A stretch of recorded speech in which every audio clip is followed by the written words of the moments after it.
Olá, a gente começa mais um vídeo da série de sabatinas do UOL e da Folha com os candidatos às prefeituras das principais capitais do país. Eu sou Amanda Rossi, repórter do UOL, e junto com a Fernanda Canofri, repórter da Folha de São Paulo, a gente está entrevistando candidatos à prefeitura de Belo Horizonte. E hoje a gente tem a presença da candidata à prefeitura de Belo Horizonte, Áurea Carolina, do PSOL. Essas nossas sabatinas, elas têm 45 minutos. O tempo começa a contar assim que a gente faz a primeira pergunta e se encerra aos 45 minutos exatos para garantir que todos os candidatos tenham o mesmo tempo. Então, vamos começar a nossa sabatina de hoje. Candidata, existe uma tendência histórica do eleitor de Belo Horizonte de votar no candidato a prefeito que está no poder, né? Isso vem desde a década de 90, pelo menos teve o Célio de Castro, depois Fernando Pimentel, Márcio Lacerda. Como fazer, então, para alterar essa tendência e evitar a vitória do candidato à reeleição, seu oponente, Alexandre Calil, ainda mais considerando que ele tem uma intenção de voto, né, segundo o Ibope, que já faria com que ele pudesse vencer até no primeiro turno? Olá, Amanda, Fernanda, satisfação participar com vocês dessa conversa, essa sabatina necessária para o debate público nas eleições, né? Uma pena que os debates estão sendo cancelados pelas principais emissoras, isso é uma perda para nós, né? Porque a oportunidade de apresentar as nossas propostas e fazer o diálogo com os outros candidatos para chegar à população é muito preciosa. Mas fico feliz de estar aqui. E sim, essa questão da reeleição acaba sendo uma competição muito desigual, né? Porque quem está no cargo e tenta a reeleição tem uma vantagem incomparável, né? Ele tem uma vitrine permanente de comunicação, de visibilidade, e esse é o caso do atual prefeito Alexandre Calil. Nós temos uma proposta de alternativa para governar Belo Horizonte. Nós temos certeza que Belo Horizonte precisa avançar muito mais, né? Nós temos uma elaboração que vem junto com os movimentos populares, com pessoas comuns, com as lutas mais urgentes para que Belo Horizonte se torne uma cidade mais acolhedora, mais justa, mais igualitária, para todo mundo viver bem. E a atual gestão tem uma série de falhas, tem problemas, não enfrentou as principais dificuldades hoje que tem a ver com a vida urbana em BH, né? Como o tema da mobilidade, né? O controle empresarial sobre a política do transporte coletivo, não lidou bem com a questão das enchentes, não lidou com a inclusão da população mais pobre nas políticas sociais como uma prioridade, não trabalhou a universalização da educação infantil na nossa cidade, não trabalhou a questão econômica, principalmente nessa pandemia. A resposta foi muito insuficiente, porque os pequenos comerciantes, os pequenos estabelecimentos foram os mais afetados, fecharam as portas muitas vezes, tiveram que demitir muita gente, não houve uma atenção cuidadosa por parte da prefeitura para apoiar esse setor. E agora, nessa pandemia e no processo de retomada pós-pandemia, é necessário que haja uma resposta muito mais assertiva por parte da prefeitura, e é com tudo isso que a gente se compromete e vem fazendo um debate coletivo, amplo, qualificado, com vários segmentos da população de Belo Horizonte para apresentar o programa. A gente vai ter tempo de debater todos esses assuntos, só para a gente aproveitar o tempo que já está passando, para fazer outra pergunta em relação também à sua candidatura, né? Na pesquisa Ibope, que foi divulgada na semana passada, a senhora aparece com 3% das intenções de voto, empatada aí com o deputado estadual Bruno Engler, 1 ponto percentual só, atrás do segundo colocado, que é o deputado estadual João Vitor Xavier. No horário eleitoral, a senhora vai ter 16 segundos, né, para ser conhecida pela população, para fazer as suas propostas conhecidas pela população. A senhora até brincou que é um pouquinho mais só do que um stories do Instagram. Apesar das votações históricas que a senhora teve para vereadora e para deputada federal, por que a senhora acha que os seus números estão baixos assim nesse primeiro momento da campanha? Fernanda, o atual prefeito está com uma vantagem enorme, né? E as pesquisas apontam a possibilidade de vitória dele no primeiro turno. Então, todas as demais candidaturas têm uma pontuação relativamente baixa. É sinal de que, nesse momento, é preciso intensificar a projeção das candidaturas com tudo que elas têm a oferecer para a população de Belo Horizonte. No nosso caso, eu ainda sou muito desconhecida pela maioria da população de BH, embora eu tenha tido... Mesmo com essas votações? Sim, embora eu tenha sido a mais votada em 2016 como vereadora e tendo sido a deputada federal mais votada de BH e da região metropolitana, nós temos uma pesquisa interna que indica que cerca de 60% da população de Belo Horizonte não me conhece e não tem informação para opinar se votaria ou não em mim, se aceita ou rejeita a minha candidatura, né? Então, a gente está no esforço agora de divulgar quem nós somos, né? Qual é o nosso projeto, quem eu sou, quem é o Leonardo Péricles, o vice da Unidade Popular, que forma junto comigo a chapa para a prefeitura. E a gente está fazendo uma campanha de engajamento com as pessoas que já nos conhecem e confiam no nosso trabalho, para que elas possam apresentar a nossa candidatura para sua família, para a vizinhança, para colegas de trabalho. E é nisso que a gente acredita, sabe, Fernanda? Numa campanha orgânica que cresce por adesão espontânea, por amor, por compromisso, porque as pessoas botam fé nisso que a gente está propondo para a cidade.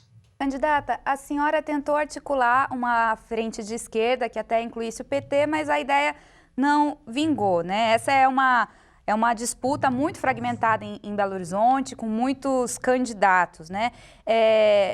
O que faltou para essa ideia se concretizar? E como que com esse campo da esquerda fragmentado, é possível vencer uma eleição para o Executivo? Amanda, é interessante que essa fragmentação está em todo o espectro político partidário, né? Nós temos 15 candidaturas a Prefeitura de Belo Horizonte. Fica difícil para a população até saber os nomes de quem está participando, né? Saber os partidos, porque acaba sendo muita coisa e é difícil assimilar. Então, de fato, nós tentamos construir uma frente ampla de esquerda, nós dialogamos durante semanas com o PT, com o PCdoB, com outros partidos, e por diferentes razões, por entendimentos internos dos partidos sobre estratégia eleitoral, sobre sua plataforma de discussão com a cidade, sobre questões das regras das eleições nesse momento, chegaram à conclusão de que deveriam ter suas candidaturas próprias, né? E aqui, com o PSOL, a gente conseguiu sim consolidar uma frente de esquerda num arco que não é tão amplo como nós desejaríamos inicialmente, mas que nos contempla, porque nós estamos muito seguras e confiantes com a afinidade que há programática de ação política dentro dessa chapa. Nós temos a Unidade Popular, como eu mencionei, com o vice Leonardo Péricles, e nós temos também o Partido Comunista Brasileiro, o PCB. Então, esses três partidos formam a Frente de Esquerda BH em Movimento. Nós temos dialogado, sim, com as candidaturas de esquerda, no sentido de apresentar a nossa agenda para a cidade, olhando também para a conjuntura brasileira, nesse momento de ameaça à democracia, de perdas de direitos para a maioria da população. Então, embora nós estejamos com candidaturas independentes, nós temos, sim, muitos pontos em comum e, claro, nós temos também diferenças em termos de priorização e questões que precisam ser também apresentadas para a população escolher de forma bem consciente, né, a partir dessa diversidade de candidaturas que nós temos hoje. Mas aí não é complicado para uma candidatura que está tentando ser conhecida, está tentando crescer nas pesquisas, ter que disputar, por exemplo, com um candidato do PT, com um candidato do PCdoB, que tem ideias similares, apesar de algumas divergências? Como é que consegue reverter e conquistar esse eleitorado que naturalmente iria para um desses partidos, por exemplo? Fernanda, com certeza é uma perda a gente não ter essa frente ampla, porque essa dispersão do voto pode ter um custo lá na frente, né? A gente, talvez por um percentual pequeno, não consiga chegar na segunda posição ou ir mesmo para o segundo turno, né? Então, eu não nego que, de fato, há um prejuízo nisso. Por outro lado, é importante também que cada candidatura se coloque, a população vai fazer as suas análises e os seus cálculos eleitorais também, né? Existem vários fenômenos do voto, assim, existe um voto útil, as pessoas podem resolver apostar naquela candidatura relacionada ao campo político com o qual ela se identifica, que tem mais chance, mais viabilidade eleitoral. Então, tudo isso está para ser verificado no dia 15 de novembro, né? Porque essa é uma eleição atípica, com mudanças nas regras eleitorais, com o fim das coligações proporcionais, no meio de uma pandemia. Então, é muito imprevisível o que vai acontecer, qual que é o comportamento do eleitorado, né? Não dá para estimar muito. E a gente acredita também que nessa pandemia é preciso incentivar as pessoas a comparecerem às urnas, porque existe ainda o risco de contágio pela Covid-19, nós precisamos ter extremo cuidado com todas as medidas sanitárias, então as eleições precisam ser seguras e as pessoas precisam se sentir protegidas para irem exercer o seu direito político de votar e definir os rumos da cidade, né? Então, incentivar a participação eleitoral nesse momento de jovens, pessoas idosas, claro, aquelas pessoas que têm uma condição de saúde, uma condição pessoal que as coloca numa situação de dificuldade nesse momento de pandemia, precisam cuidar primeiro de si, né? Então, eu entendo perfeitamente aquelas pessoas que, por razões quem é de grupo de risco, não poderão comparecer às eleições, mas a gente precisa incentivar a grande maioria da população que está apta, em condições de estar ali naquele momento de colocar o seu voto na urna. Em relação à campanha da senhora, né, a prestação de contas que fica disponível na internet, a gente vê que a senhora já recebeu um pouco mais de R$100 mil para a sua campanha, sendo que metade aproximadamente são doações de pessoas físicas, a maior parte delas que trabalham para a senhora na Câmara dos Deputados. Não são doações em dinheiro, são doações estimadas, né, em serviços. Essas pessoas se licenciaram da Câmara para trabalhar na sua campanha? Todas essas pessoas que colaboram voluntariamente com a campanha não têm qualquer relação de dedicação do trabalho ao mandato, né? Há uma diferenciação rigorosa entre os tempos de trabalho e todo o comprometimento que é necessário para desempenhar as funções na Câmara dos Deputados, né? As assessorias, de forma muito correta e transparente, cumprem todas as suas obrigações, a sua carga horária de trabalho no mandato, e nós fazemos questão de afirmar e demonstrar isso. E o tempo extra que é dedicado ao projeto político é feito de maneira espontânea, voluntária, e eu fico feliz que nós tenhamos essa força, né, que é de solidariedade, de aposta no projeto e que leva adiante algo que está para muito além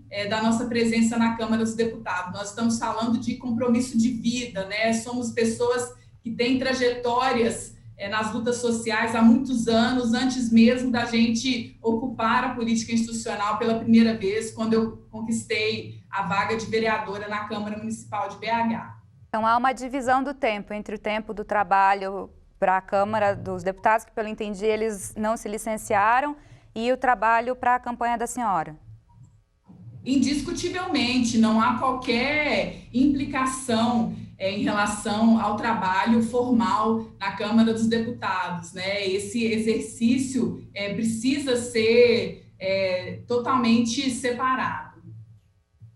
Ainda sobre a questão de doações, deputada, a gente tem aí um episódio recente envolvendo um candidato a vereador em Duque de Caxias, no Rio de Janeiro, também pelo PSOL, né? Ele foi ameaçado de punição pelo partido por receber doações de algumas pessoas, entre elas do ex-presidente do Banco Central, Armínio Fraga. Eu queria saber qual a posição da senhora sobre esse episódio, se a senhora está de acordo com o que diz o Estatuto do Partido, que proíbe doações, e aqui eu abro aspas, provindas direta ou indiretamente de empresas multinacionais, de empreiteiras e de bancos ou instituições financeiras nacionais e ou estrangeiros. Eu compreendo, Fernanda, nesse caso, que não há qualquer violação ao Estatuto do PSOL. Inclusive, eu manifestei o meu apoio ao Wesley, né, que é um jovem negro, que tem uma história de luta, um compromisso que é inegável, que tem uma candidatura potente, que precisa ser fortalecida lá em Duque de Caxias para ocupar a Câmara Municipal. E eu compreendo que o enfrentamento ao racismo passa também por medidas de reparação. Isso envolve, sim, uma distribuição dos recursos. E quando uma pessoa física rica resolve apoiar uma candidatura de uma pessoa negra que está numa situação econômica de batalhar, né, de não ter a vida ganha, eu vejo isso como uma questão positiva, sim, não viola de forma nenhuma, na minha perspectiva, princípios anticapitalistas, princípios antirracistas, princípios democráticos, e também eu vejo que isso está condizente com o que estabelece o estatuto do nosso partido. Não são empresas de forma indireta financiando campanhas eleitorais nesse caso, né? É uma figura pública, pessoa física que tem bastante dinheiro, que destina uma doação para uma candidatura que tem o seu projeto bastante demarcado e que é legítimo. A senhora, como deputada federal, é oposição ao governo do presidente Jair Bolsonaro. Em maio, seu partido e outros partidos que estão na sua coligação, o PCB e a UP, que a senhora já mencionou aqui antes, junto a outras legendas e movimentos sociais, protocolaram um pedido de impeachment contra o presidente. Depois de um impeachment recente, como a gente teve com o de Dilma Rousseff há 4 anos, um processo como esse, no momento de pandemia, de dificuldades que o Brasil está atravessando, não poderia atrapalhar ainda mais o país? Não poderia ser um trauma a mais para a nossa democracia? Fernanda, a frágil democracia brasileira sofre ataques cotidianos, né? E nós chegamos nessa situação inacreditável, com um número exorbitante de mortes pela Covid-19, muito em função da irresponsabilidade do governo Bolsonaro, que vem cometendo uma série de crimes de responsabilidade, né? E tudo isso foi relatado no pedido de impeachment que eu assino junto com representações da sociedade civil, de partidos, de pessoas que têm compromisso com a democracia brasileira.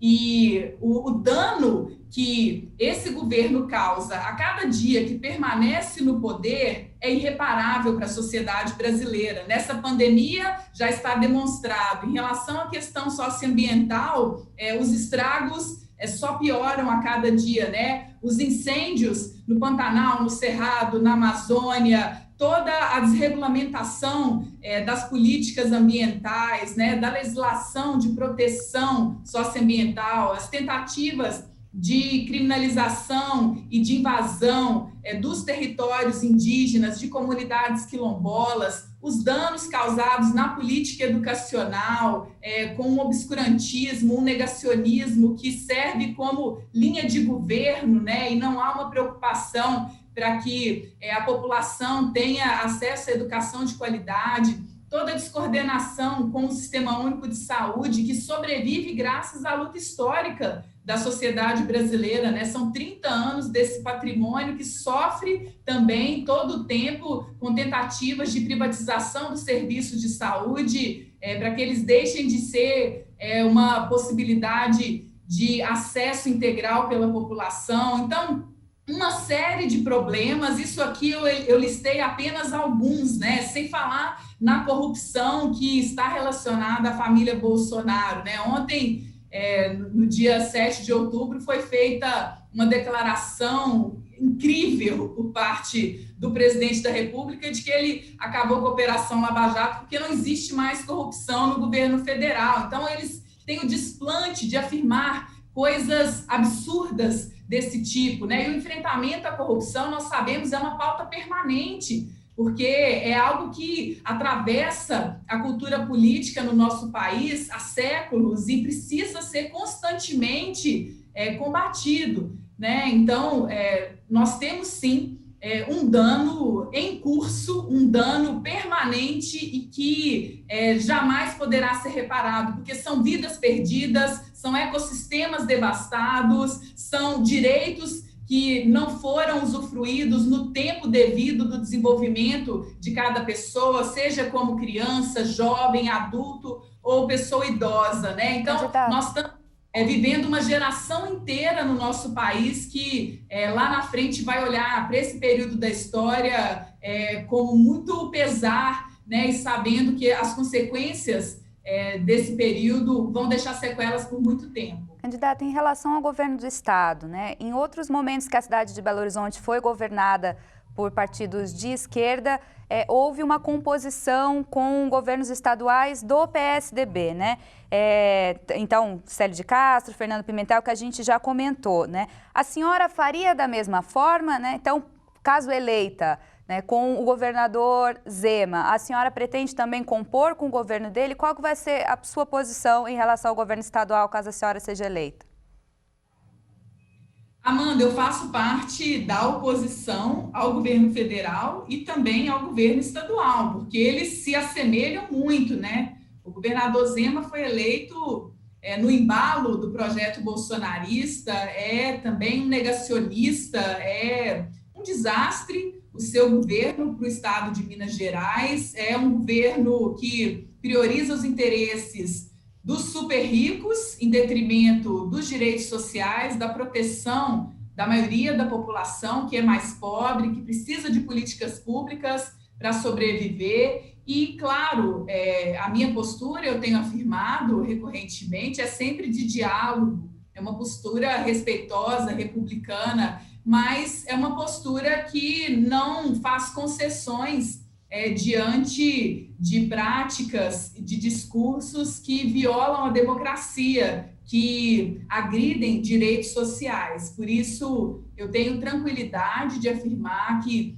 sendo eleita prefeita de Belo Horizonte, eu buscarei, sim, estabelecer essa interlocução com os representantes dos governos estadual e federal, mas sem jamais me curvar aos seus desmandos, à sua forma autoritária e destrutiva de governar.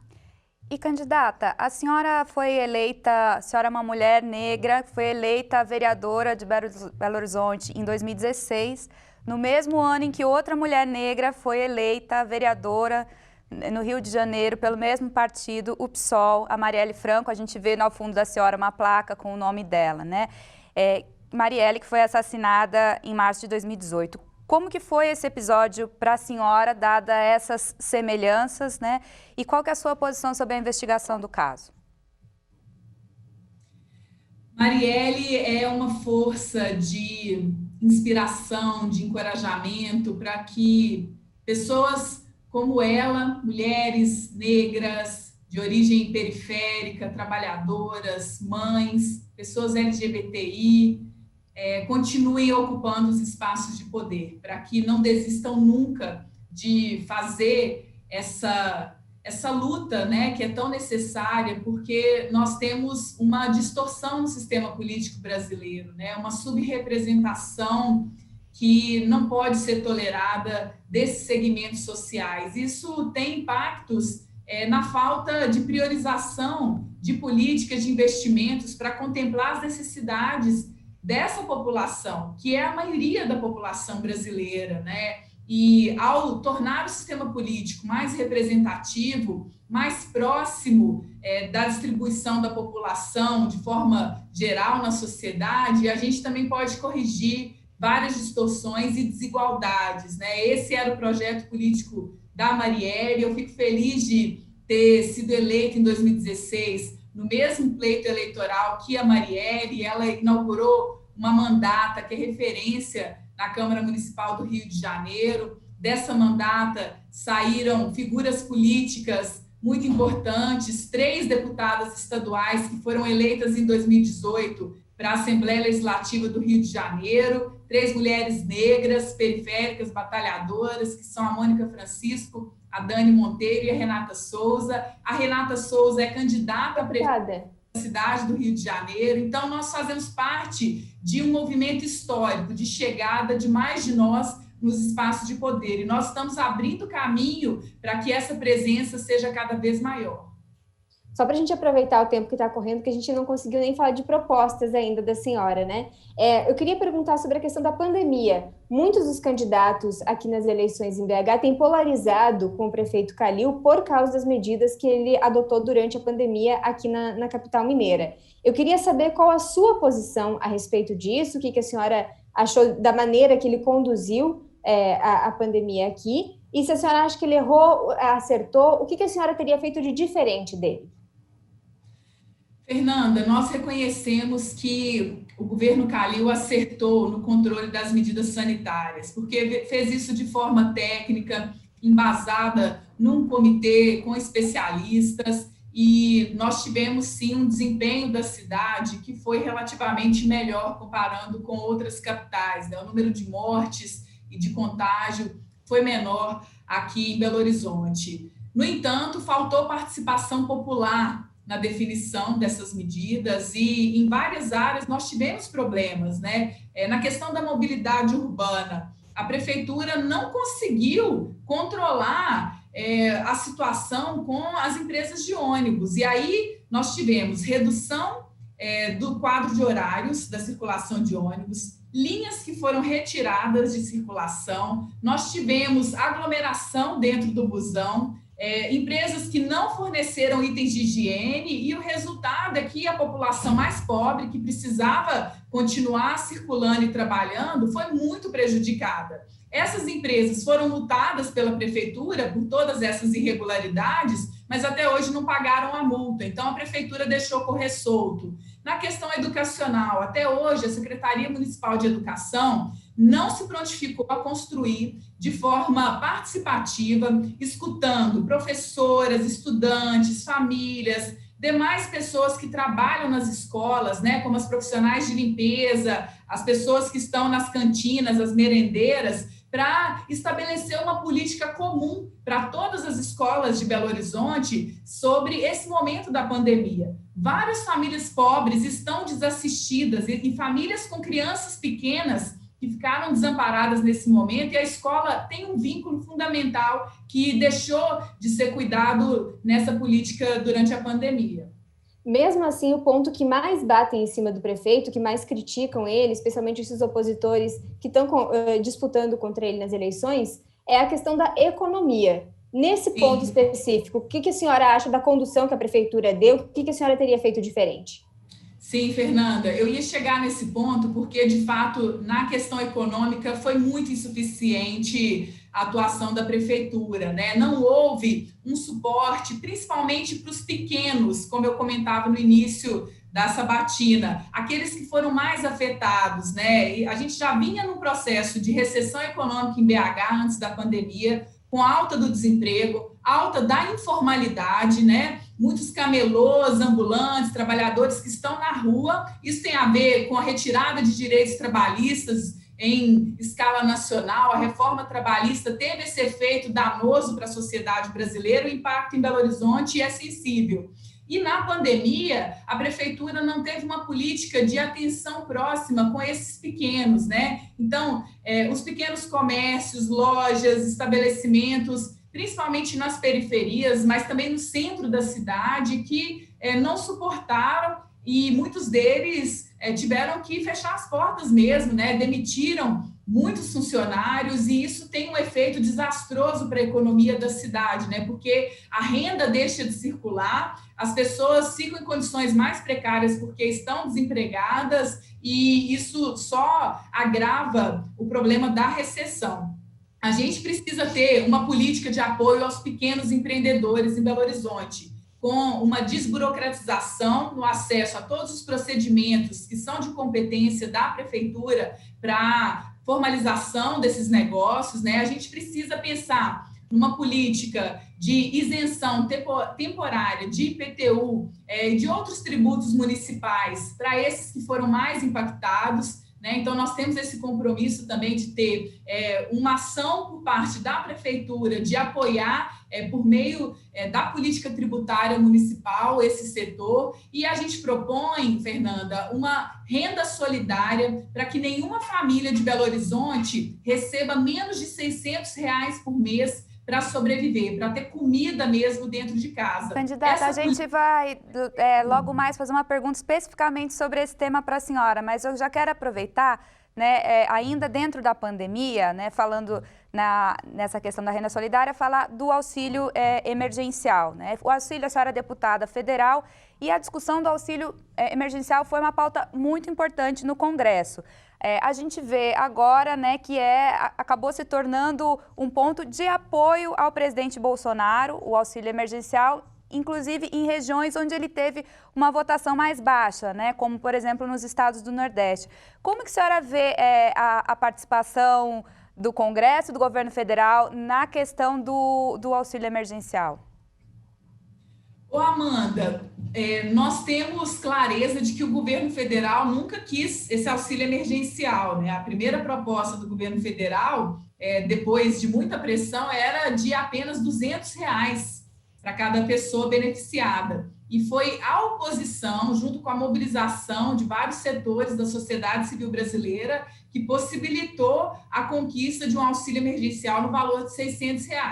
Nesse momento, há uma disputa muito feia em Brasília, né, no Congresso Nacional, com o governo federal, porque o governo quer acabar com o auxílio emergencial, quer reduzir o valor para R$ 300 e pagar as parcelas só até o final de 2020, como se virando 2020, por um passe de mágica, a vida da maioria da população fosse melhorar. E não vai acontecer isso, a gente ainda vai ter uma crise prolongada por um longo período, e é inaceitável que o auxílio emergencial seja retirado, porque ele tem um efeito protetor para as famílias, é uma questão de segurança alimentar, né, de dignidade. Muitas pessoas ficaram sem condição de pagar aluguel, muitas pessoas ficaram em situação de rua durante essa pandemia, aumentaram o número de pessoas sem teto realmente. Então, o auxílio emergencial é uma questão básica de cidadania. Nós, pela bancada do PSOL, apresentamos um projeto para tornar o auxílio emergencial permanente. O programa Renda Justa, e a gente propõe que essa política seja financiada com a taxação das grandes fortunas. Isso já está previsto na Constituição brasileira, mas nunca foi implementado. Então, as pessoas extremamente ricas, com fortunas acima de R$ 5 milhões, precisam dar uma contribuição para a correção das desigualdades socioeconômicas no nosso país. E é dessa forma que a gente pode, além de corrigir essa questão tributária, né, porque hoje os pobres pagam proporcionalmente mais do que os ricos no Brasil, a gente também garante essa cobertura mínima, né, para que as pessoas possam atravessar essa fase tão difícil, né, de tanto sofrimento, sem ter que passar fome. Candidata, outra questão da senhora o seu vice, Leonardo Péricles, ele é morador de uma ocupação urbana e ele atua em movimentos por direito à moradia aqui em BH, né, segundo as publicações de vocês nas redes sociais. O déficit habitacional é outro problema de Belo Horizonte que o próximo prefeito vai ter que enfrentar. Segundo um relatório do Grupo de Trabalho sobre Direito à Moradia, que foi apresentado na Câmara de Vereadores em agosto, a capital tem 50 mil famílias sem casa hoje. Como que a senhora avalia a atuação do prefeito Calil, da gestão Calil, nesse ponto? O que faltou fazer e o que a senhora pretende fazer? Fernanda, a gestão Calil não avançou na política habitacional, na construção de moradia popular, e não enfrentou aqueles que fazem especulação imobiliária, né? Mantêm imóveis vazios, abandonados, esperando pela valorização no mercado imobiliário, para destinar esses imóveis para a sua função social, né? Esses imóveis poderiam, sim, reduzir, em grande parte, esse déficit habitacional. Agora, é preciso reconhecer que essa gestão teve um tratamento diferente em relação às ocupações urbanas, de forma geral, assim, ao invés de continuar acentuando ameaças de despejo, como foi o caso da gestão do ex-prefeito Márcio Lacerda, um inimigo da população mais pobre, das ocupações urbanas, o prefeito Calil se propôs a minimamente agir para minimizar mesmo essa situação dos despejos, né? Mas não conseguiu atuar pela urbanização das ocupações urbanas, não garantiu estrutura de saneamento, de água, de iluminação, de serviços públicos, como é de direito dessas pessoas, né? E esse é um grande problema. Então, além de ter um tratamento de respeito e diálogo com as ocupações urbanas, nós propomos uma política de urbanização desses territórios, com a oferta dos serviços que são necessários. Nós propomos uma política de priorização da população em situação de rua na política habitacional e também a destinação de imóveis que não cumprem função social, como é determinado pela Constituição brasileira, pelo Estatuto da Cidade, né? Existem vários mecanismos para tornar a questão urbana democrática, e fazendo isso a gente pode sim reduzir esse déficit e proteger a cidadania. Quando as pessoas têm o mínimo para sobreviver, quando elas têm comida, quando elas têm um teto para morar, elas têm serviços decentes, públicos funcionando, isso gera ganhos para toda a cidade, né? A cidade se torna mais saudável, a cidade passa a ter melhor qualidade de vida, passa a ser mais segura, a gente reduz o problema da violência e da criminalidade. Então, esses benefícios precisam ser vistos de forma sistêmica por toda a população de BH. Ainda em relação à moradia, candidata, a gente sabatinou aqui o atual prefeito Alexandre Calil, e na sabatina ele assumiu que ainda deve IPTU para a prefeitura, uma dívida bastante alta, bastante considerável. E ele alegou que ele deve porque ele tem vários imóveis, e chegou até a dizer que se eu tivesse um imóvel só, eu pagaria. O que a senhora acha dessa situação? Qual que deve ser a posição da prefeitura em relação às pessoas que não pagam IPTU, pensando inclusive que tem muito imóvel que, não sei se é o caso de Belo Horizonte, mas no país a gente vê que tem casos de muito imóvel que deve mais em IPTU do que o seu próprio valor. Pois é, Amanda. É lamentável essa situação particular do prefeito, né? Porque é um mau exemplo. Como que a prefeitura vai ter moral para cobrar os devedores, aqueles contumazes, né, que só negam mesmo o pagamento desses impostos, se o próprio prefeito não cumpre a sua obrigação? Eu acho isso uma vergonha, né? Triste. Agora, nós temos sim uma política sobre o IPTU, que vai ser necessária para a gente financiar o Renda Solidária, financiar a redução da tarifa do ônibus, e o que a gente propõe é tornar esse imposto mais progressivo. O que isso significa? Que as pessoas mais pobres têm que pagar menos e as pessoas mais ricas têm que pagar mais.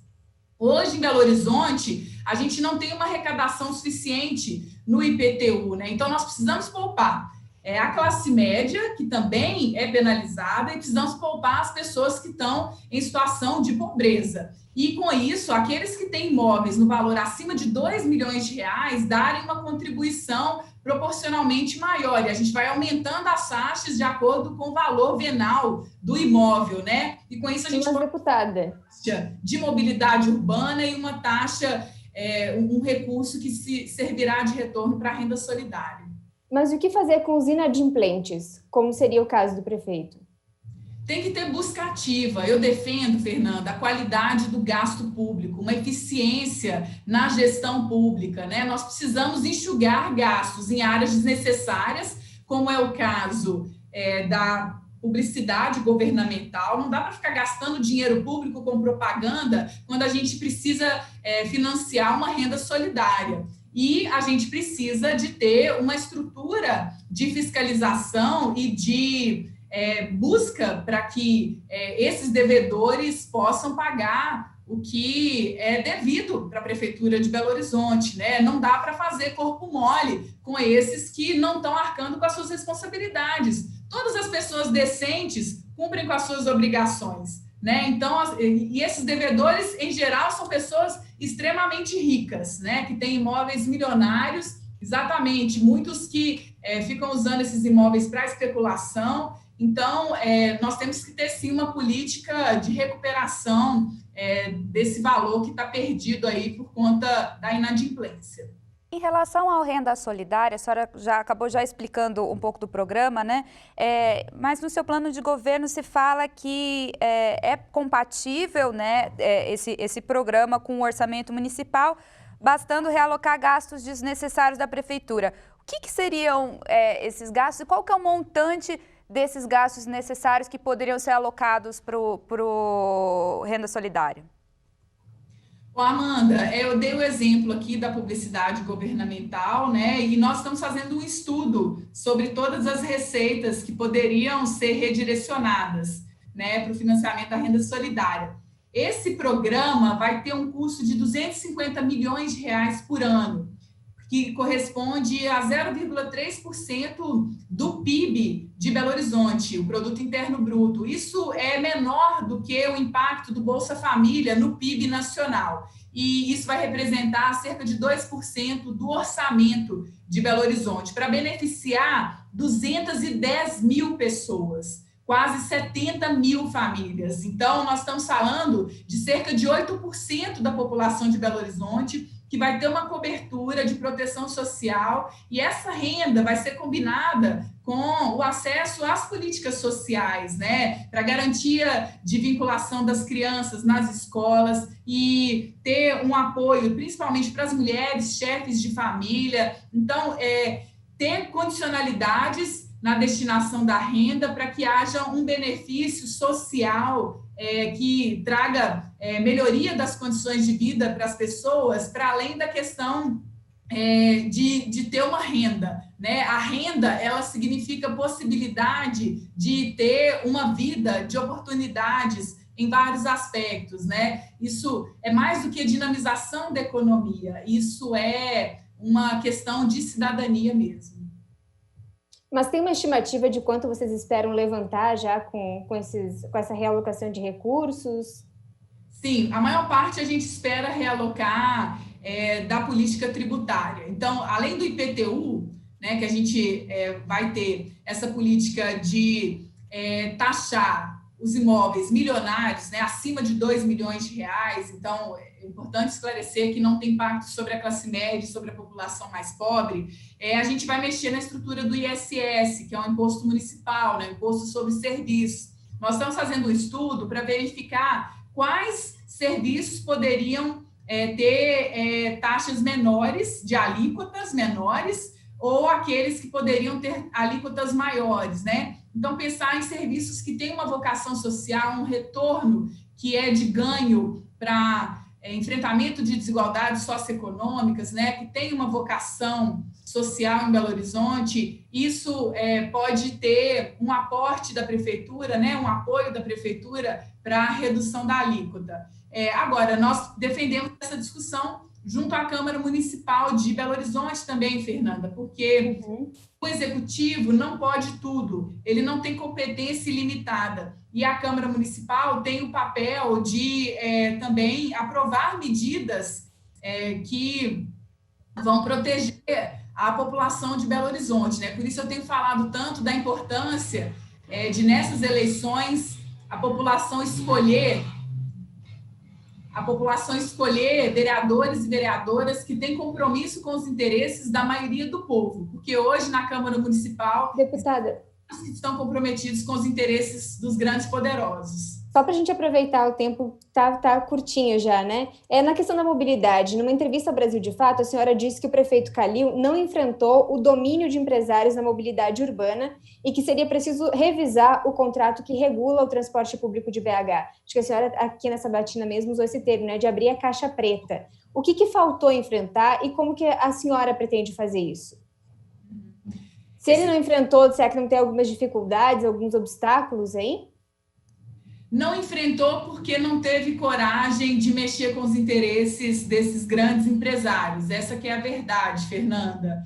E nós estamos dispostas, sim, a fazer essa revisão do contrato, a ter uma política de subsídio para a redução do valor da tarifa, e por isso eu trouxe aqui toda essa explicação de como nós vamos atuar na política tributária, na política econômica do município, e nós vamos, na mobilidade, voltar com os trocadores, que são profissionais fundamentais para a segurança dos passageiros, dos motoristas.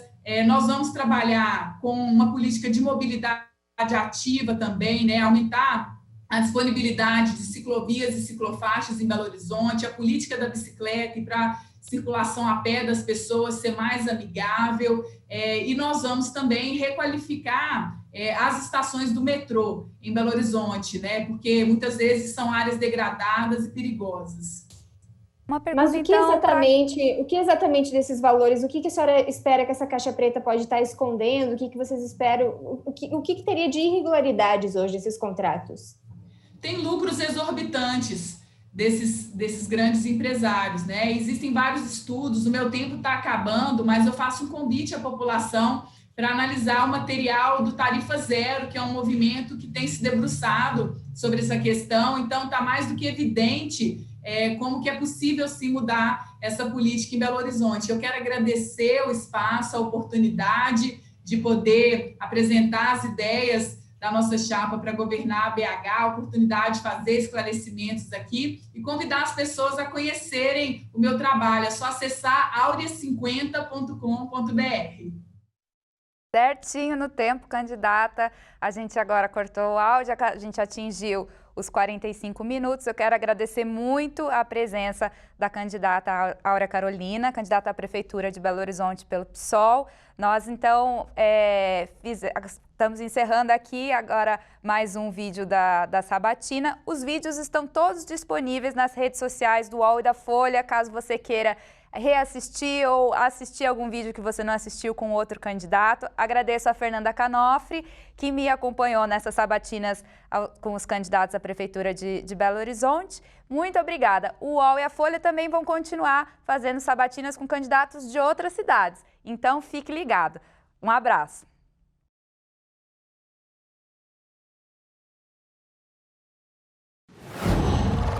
UOL.